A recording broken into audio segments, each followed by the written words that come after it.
le cadre de votre plan d'épargne salariale, vous avez la possibilité d'investir sur des supports financiers composés d'actions, d'obligations et de produits monétaires. Votre épargne est donc investie sur les marchés financiers. Chaque actif financier est caractérisé par un prix qui varie chaque jour, c'est ce qu'on appelle le cours de bourse. Ce prix est donc très important puisque c'est la différence entre le prix de vente et le prix d'achat qui va déterminer les gains ou les pertes potentielles.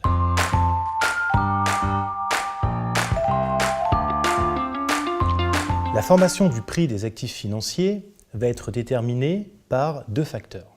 Premièrement, le prix d'un actif résulte de la confrontation en temps réel entre acheteurs et vendeurs. C'est la loi de l'offre et de la demande. Davantage d'acheteurs conduira à une hausse des prix et davantage de vendeurs mènera à un ajustement à la baisse des prix.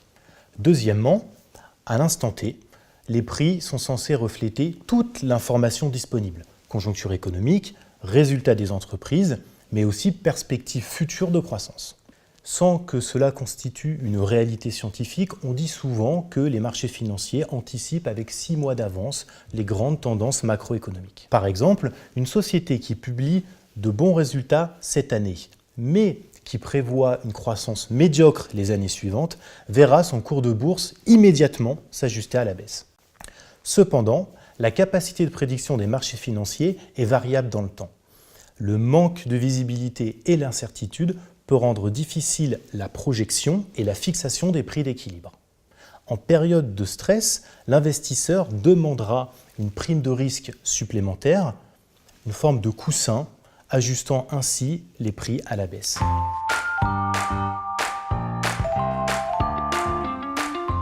Sur la base de ces informations économiques ou financières, il en ressort plusieurs scénarios et un consensus global peut se dégager. Les attentes des investisseurs sont donc fondamentales.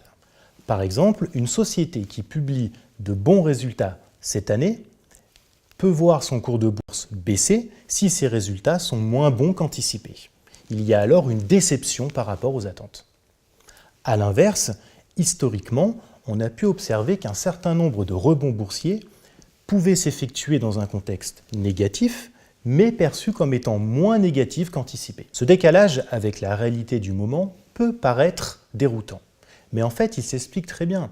Le prix des actifs reflète la somme des anticipations. Donc, le métier de gérant investisseur revient à anticiper les anticipations.